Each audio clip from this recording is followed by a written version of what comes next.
Welcome to the Financial Finesse Podcast, where we'll be discussing tips on how to handle your money and life with skill and style. Your host, Kathy Curtis, CFP, has been helping make finance accessible and intriguing for women for almost 20 years. You'll get savvy, actionable ideas listening to her conversations with some of the coolest and smartest women on the planet. And now, here's your host, Kathy Curtis. Hi, I'm really excited to welcome Sally Kuhlman, the first guest on my new podcast. Sally and I have known each other since 2009 or thereabouts when we met on Facebook.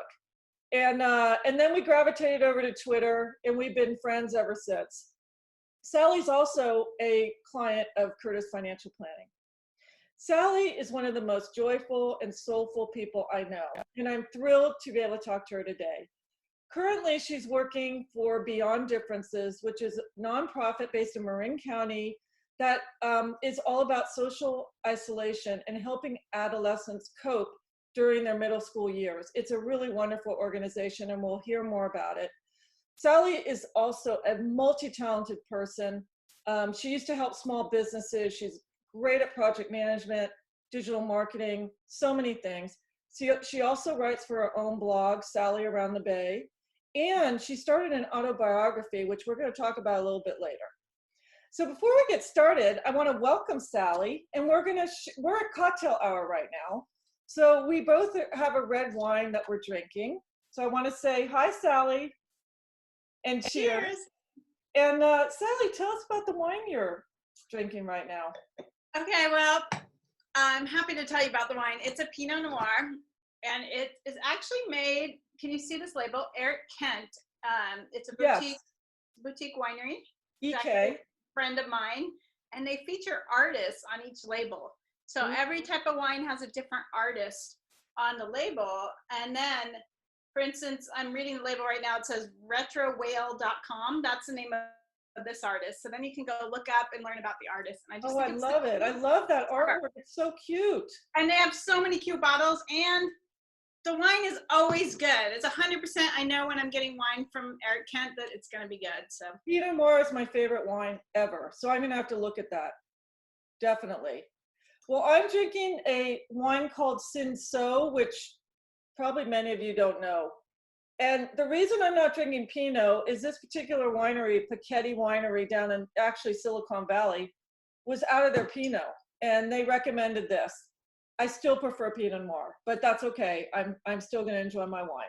Well, then I'm going to introduce you to Eric Kent, because seriously, Pinot is their specialty, and they're local, and you will love them. Oh, great. You know what? I'm definitely going to buy some. I really like to support local people, food producers, especially right now in this crazy time we're in, where people can't go visit wineries, they can't shop at their favorite stores. It's just crushing this small business. And so anything I can do to support, so you send me that. I will. So speaking of that, this is a great segue. I want to know how you are dealing with this strange time we're in and coping with work and home, and just generally, how are you feeling during the pandemic and COVID-19, and how is it affecting you? That's a very big question. I'm very lucky. I still have my job, which I love, and I'm able to do it remotely. We all are. So we've been spending a lot of time on Zoom together, but we're moving forward. So that is great. I'd have to say how I'm coping pretty well, but it's been a bit of a roller coaster. Sometimes I get sad. Other times I'm just so grateful I can work from home and that I have my own home office. And then I also try to limit my intake of the news, because that's that. If I spend too much time on social media or reading the news, it kind of brings me down really quick, because there's a lot of horrible stuff happening. But just taking it one day at a time. You know, I've been reading some of your posts. Well, I always read your posts, but I noticed one of them that really struck me recently was that you were a little surprised about how much the media does not honor the people that have died of COVID. Like, it's all about the politics of COVID, and I feel the same way, and I feel so bad about that. And I surmise that, and you did too, that maybe it's because of the mixed leadership we have going on right now in the States. I don't know if you want to add anything about that, not to get too political, but yeah, no, I'm not going to get political. I think a lot of it is because of our leadership, but a lot of the responses I got privately and publicly were people just can't handle it right now. It's too much. Yeah. Like, so I get that. Like, I almost felt maybe I was a little insensitive because some people are going through some really intense times economically, or they've lost people. And the public mourning, I mean, last time I looked, it's over 90,000 people in this country. We can't even comprehend that public mourning right now. I guess Right. it's I don't even know what to say. I feel like I need that, like seeing those videos and learning about these people's lives, but maybe not everybody's ready yet to deal. And I understand that too. Yeah, it is pretty shocking and tragic, and it's so new to us now. That's a really good point, that it doesn't mean that they're not feeling about it. It's more the way of coping about it.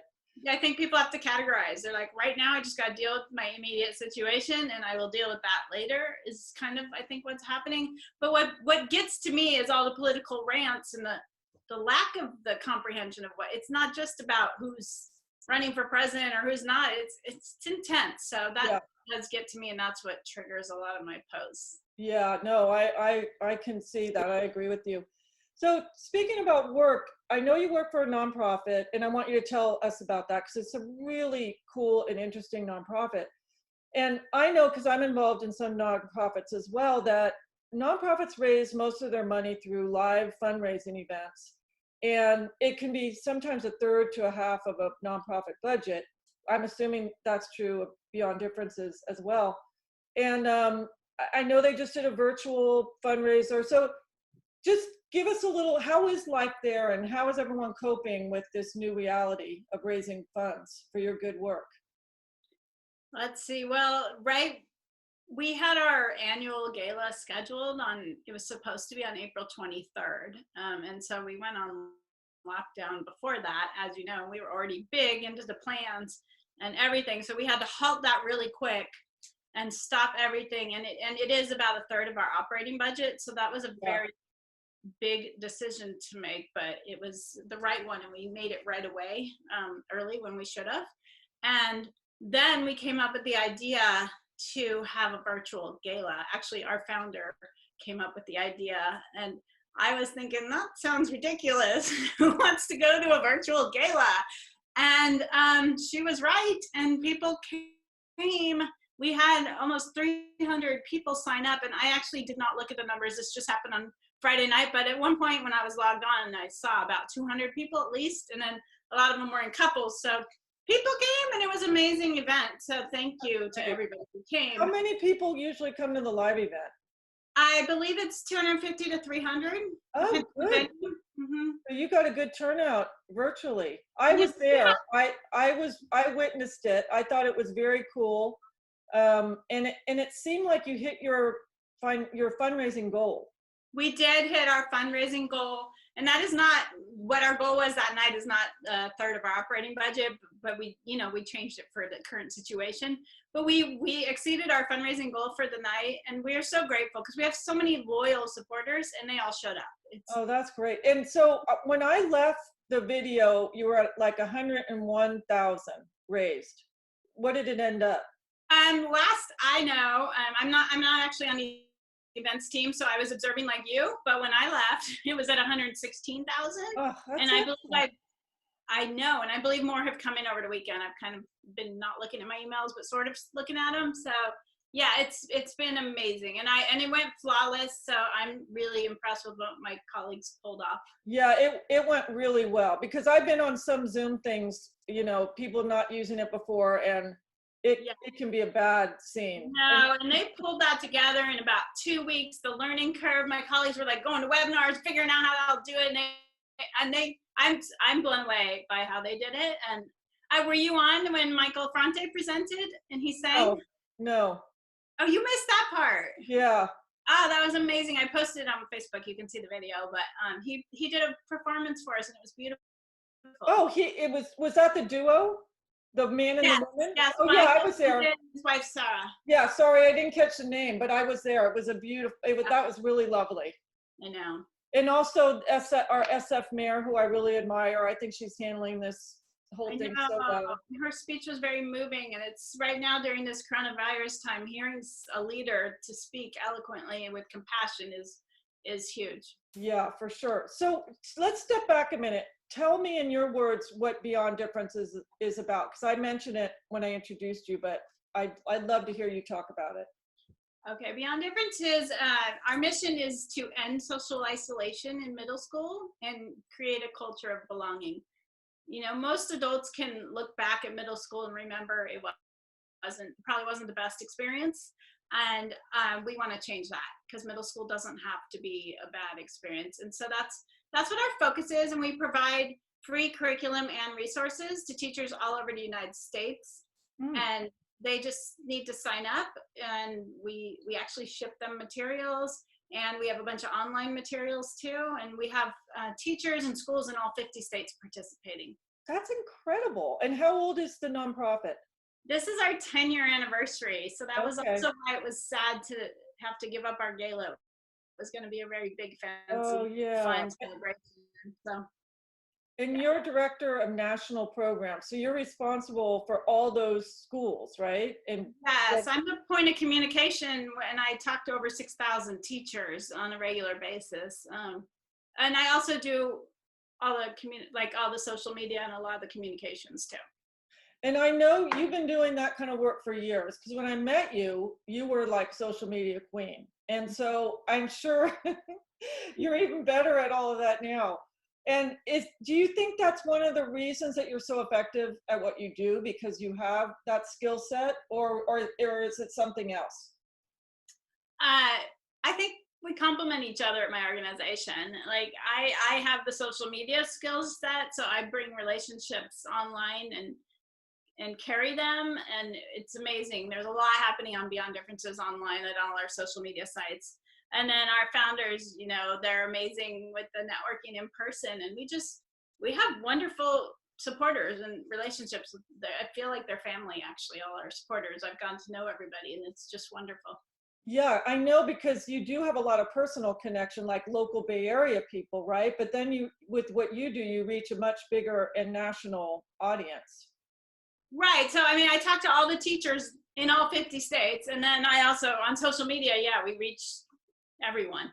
It's complicated, I have to say, to do Beyond Differences social media, because usually when you're a social media person, like I was in the past, it was very focused. Like for instance, for your business, I would be, if I were working for you, I would be focusing on women, targeting women of a certain age and certain, you know, income, trying to get that kind of client. But Beyond Differences, we have such a span. We work with middle school students, we work with teenagers, we work with the donors, we work with teachers, we work with volunteers. So the social media have had to use my creative brain a lot to figure out how to not overwhelm everybody and talk to my whole audience. Yeah, I know. Nonprofit, that's tough, because there's so many audiences and people involved. You've got your board, you've got the staff, you've got our team board. Right. You've got the donors, you've got the people you're trying to reach. I think it would be really, really challenging. One of the campaigns that I love, one of the campaigns I love that Beyond Differences does is No One Eats Alone campaign. And I know, is that an annual thing now, or? It's annual. It's every February. It's usually the Friday closest to Valentine's Day. Okay. And that was the founding program for this organization. It was because our organization is based on the life of Lily Rachel Smith. She's the daughter of our founders, and she passed away when she was 15. But before that, when she was in middle school, she had a cranial facial situation called Apert syndrome. And so she was isolated a lot. She wasn't bullied, but she was kind of forgotten about. Like nobody invited her to sit with her at lunch, and nobody invited her to parties, and she was just very lonely. And so after she passed away, her mother was reading her journals and talking with the other classmates, and she discovered she talked to the classmates, are like, what can we do? Like they weren't even aware. You know, you're a 7th grade girl. You're not even aware that you're ignoring someone. You're just worrying about yourself. And so that's how this organization started. A couple of those teens that were her classmate wanted to volunteer and make sure it didn't happen to anyone else. And so it grew from that. And that's where No One Eats Alone came from, because Lily always ate alone, and she'd like go into the bathroom and call her mom and beg her to come pick her up because she didn't want to deal with the lunchroom. That's so sad. That's Yeah. just the hardest time, that what, 12 to 13, and Mhm. especially if you're not a popular kid or something goes wrong, like you break out in bad acne or something, your whole life just changes. Yeah, but we kind of like, everyone feels different. Even the popular kids, they're putting on the front, but there's still who knows what's happening in their home. So we found it's like, it's everybody, not even the people, not just the people that look different. It's everybody. Oh, I It's a know. universal feeling. Yeah, even kids that seem like they're from stable homes, the suicide rate is high, right? I mean, Yeah. there's so much angst at that age. I don't know if it's I'm sure it has something to do with hormone levels, but all the growing pains that you're going through at that time, it's so hard. It is a hard time in life. Yeah. Now, did you, in your own personal experience, were you drawn to this organization for any particular reason, or was it as an opportunity that you just felt you wanted to be involved in? Yeah, I was drawn to it for a personal reason. That's kind of intense, but I'll give you just brief overview. When I was in high school, my boyfriend took his own life to suicide. So that's always kind of driven my career path. I made this decision when I was 17 years old that I want to work to help. Back then I was saying to prevent suicide, but it's way beyond that. It's like just to be there for humans that are feeling alone and let them know they're not. So you get a lot of personal satisfaction out of the work that you do. I do, and when I get really stressed out because there's too much going on, and then I get a moment to spend time with the teenagers, it's like I like remember why I'm doing what I'm doing, and then I'm like, oh yeah, this is what it is. Because I don't work directly with the kids, my colleagues do, but when they come into the office and I get to interact with them, it really reminds me of what I'm doing, and then I get re-energized. Yeah, kids are so cool. I know you kind of have a history of working with kids. Like you started out as a preschool teacher, right? Isn't that your beginnings? I did. When I moved to Marin County right after college, in the early 90s, I taught in Mill Valley at a preschool. And then I know you've raised 3 kids yourself, right? Not by yourself, but yeah. 3 kids. So yeah, I have a lot of kid experience. And I've seen you with the kids, even though you say you don't work with them, and I think you do a really great job with them. I think it would be so much fun. And I've been to some of the events, and the kids are so inspiring and surprisingly articulate and well-spoken at that age. And I think that just really draws people in to support what you're doing. It's really admirable. I love it. Thank you. And that's part of what we try to do is give students voice, because we need to start listening to the young ones, because they're the ones inheriting the world, and I feel like they're smarter than us right now. Yeah. Well, isn't your whole board teen-age kids? Yeah, we have an adult board of directors, but we also have a teen board of directors, and they're very involved, and it's a very big commitment, and they volunteer, and we don't just take anybody. You have to go through application process, and you have to really want to do it. You don't do it because you want something for your college app. You do it because you care. So that's why we get these amazing kids. Oh, that's neat. Well, moving on, I'm going to go back to a little more personal topic. And it's something that you and I work on because I mentioned you're a client of my firm, and it's about money. And just how would you describe like what your relationship with money is at this point in your life? My relationship with money. I feel comfortable. I've really worked on not stressing about money. I'm in a position where I'm employed and there's money coming in, and I'm just trusting you and trusting the world that it's all going to work out. I'm really been trying to focus on just living in the present moment and not having anxiety about what's going to happen when I retire. I'm aware I cannot afford to retire right now, but that's okay too. So yeah, that's where I'm at. I see so many people around me in the same, about equal level or more money, having way more anxiety. And I wish people didn't feel that much anxiety around money. Yeah, I know you haven't been one over the years to stress about the stock market too much. I think you've got a pretty good grasp on that. It's volatile. You have to hang in there for the long haul, and I don't get the panicky. And I remember I worked in finance for about 3 or 4 years too. So Yeah, I yeah, got to see the world and understand it from the other side too. right. You're very fortunate, because I think the scariest part for a lot of people is they don't really understand it, Hmm.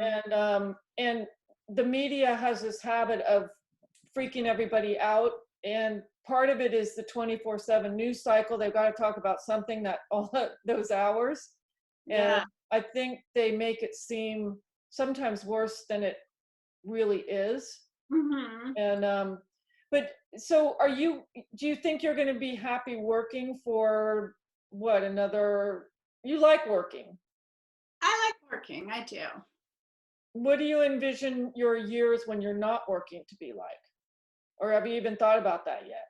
I have thought about it. I mean, ideally I would like to work less, because I do work for a tiny nonprofit that does really big things.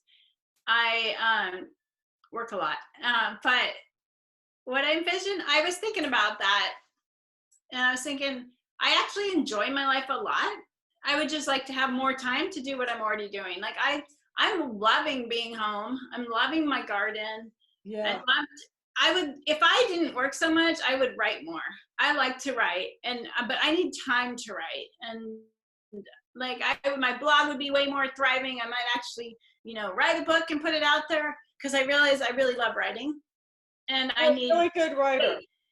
space. That's so interesting. I didn't realize that about you, that you would like to have more time to write. Um, I love your blog, and I also reread the start of your book, Heartfelt Mothers, right? Yeah, I think I was calling it Other Mothers. It kind of evolved. I actually wrote the whole book, but then I stuck it on the shelf. And Okay, because not, I'm reading excerpts, it seems like. Is it yeah. on your blog? You have the excerpts? I forget what platform I went to You know read. what? I'm all over the internet, but so I used to put on Sally Around the Bay, and then I think I actually got the URL called Other Mothers, and I Oh, started putting pieces of the book on there. And then I stopped because that's the thing. I stopped my writing because I'm so like dedicated. I'm not complaining. It's just there's so much to do yeah. with Beyond Differences and so much need and people I care about that I've kind of put my writing on the side, and I miss that.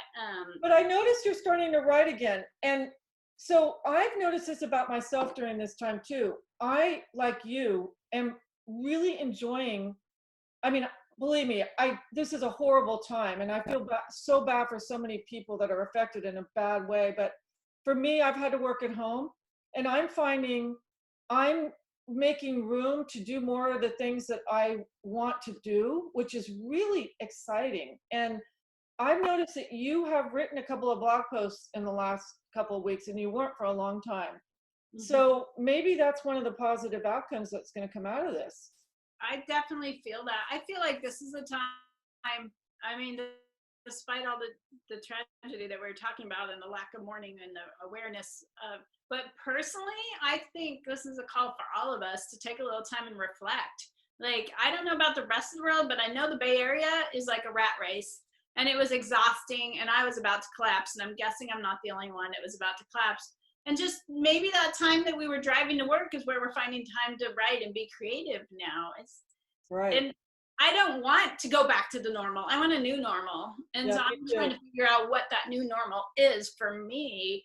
And I want everybody to figure that out. I mean, and this is not discounting all the unemployment, and I know all that is horrible. So we do need to go back to people somehow being able to sustain themselves. But for my personal situation, I'm not just sitting here waiting for the doors to open so I can go back to my spazzy life. I want Yeah. to move around it. So I want to garden more. I want to write more. I want to do more, and I just need to figure out the balance. And also, I don't know. I'm really struggling personally right now with too much screen time. Yeah, I don't know if you are. And we're And on here the we screen are, right now. What? we're on Zoom again. I know, I'm on Zoom all the time now too. I don't know how much more of that, how many more hours I'll be able to put on Zoom. I mean, neither. And I'm actually this week, I had so many Zoom calls and events that I started having eye pain, like Yeah. really serious eye pain, and my eyes were. On Friday, we had our gala and we had 2 other big events on Zoom. I was icing my eyes in between events. That's how stressful the screen is getting. So this isn't a sustainable way to live either. No, it's not. And do you have good, I've noticed, I'm sitting on an exercise ball right now because when I'm sitting on a chair, my posture's, I don't have a proper chair at home. So that's one of my problems. But I like sitting on and I have a good chair. You're silly. I went to my office, I snuck in, I had my mask on, I looked like a burglar, and I took my chair. I brought it home. It's actually my own personal chair, and I was really missing it. And I was carrying it out. I'm like, I look like I'm stealing this chair and a mask on. I was carrying the chair. But yeah. But it's important because most of us have ergonomic chairs at work, but we don't at home. So we're sitting there on Zoom all slumped over, ruining our eyes and our posture. Yeah. But to your point about a new normal, and back to your book, because I think this book, can you just talk about the book a little bit? It's so well done, the things I was reading. I'd love to see you finish that book. So yeah, thank you. I have to say the book worked like therapy for me. I started writing it right when the youngest child left for college. So it was an empty nest book. And it's called Other Mothers. And I started interviewing women from all walks of life that weren't your traditional mother, because I'm not your traditional mother. So I was working on my own story because I'm married to a woman and she's the biological mother, but I raised the kids with her, but always got discounted that I'm not the real mother. Right. It's not so bad now, but these kids are almost 30. So if you think about how it was 25, 30 years ago, it was a little rough. And then I just I opened it up and I met so many amazing women because I put it on social media, a call for women. And I talked to so many women for various things. Maybe they adopted their child or they were an aunt raising their sister's child because their sister died. Or I had all sorts of stories. And it was a beautiful experience. Yeah. I don't know if it should be a book or if it should just be more blog posts. Because I've changed so much since I wrote that book. That was probably 10 years ago now. Oh my gosh. 8 years ago or I something. can't believe it's been that long. Well, I'm thinking because the youngest one is married now. And it was when she left for college. So it's about 8 years ago, I think, because she's 26 now. So yeah. Yeah. And it'd be interesting. Maybe you could turn it into a fiction novel or I don't know. It's just I think so many women can relate to it on so many, like me personally, I don't have kids. And I still feel uncomfortable when someone asks me if I have kids and I say no. And I feel almost shame still about it, even though I've accepted a long time ago that wasn't meant to be for me. Mm-hmm. It's really hard. You think people think, well, why didn't you have kids? What's wrong with you? Don't you like kids? So I can relate to that, even though I'm not a mother. Yeah, I remember talking to you about that. Yeah. You know what? I'm thinking the whole book and you and me and everybody else, it's kind of relates to my work now. It's like I felt very isolated. Like I was doing the mommy role and driving the kids to school and the other moms didn't talk to me. They're like, what is she, the babysitter and the lesbian? I don't know. It was like, there was chitter chatter and it was very unaccepting. And back then the school databases didn't even have room for me. There was room for mom and dad. And so when they're looking up at those little school phone books to schedule a play day and my name wasn't even there. And yeah, that was so hard because I know from the women I know that are mothers, the community of other mothers is so important because it's so hard to raise young kids. And you want to talk to other people and have a community around you. Yeah, I remember it was very lonely because I didn't have that support. And you're going through stress of raising kids. I mean, I created that support. I have to say, when I made friends like you and all our other friends that we met through Twitter and stuff, I found a community, but I didn't have that community of moms when they were little. Yeah. It was very lonely, and I also had my own shame because it was like, you know, the whole gay thing, and so that was if I could do it again now, I would do it differently, and I wouldn't carry my own shame. I'd just be like, this is it. You know, if you can't deal, your problem, not mine. I was so apologetic when I was younger, and I was very. But that's what I love about you, Sally, and that's what makes you you. You've been through all that, so much more than a lot of us have had to be, because of the who you are and the life choices and the things that happen to you. And I think it makes you a better person. You have so much joy, so much to give other people. And so it didn't, I mean, I'm sure it was extremely painful at that time, but look at you now. Thank you. I mean, what can I say? Yeah, you're so nice. Well, I think that is a great note to end this conversation on, unless you want to tell us anything else or have anything else to share. I just enjoyed this so much. And thank you for being my first guest. And I know people will really enjoy hearing about you. And I hope I didn't leave anything out. I don't know if you left anything else, but I think we covered a lot, and this was super fun. It was fun. Thank you, Sally. Let's have a toast.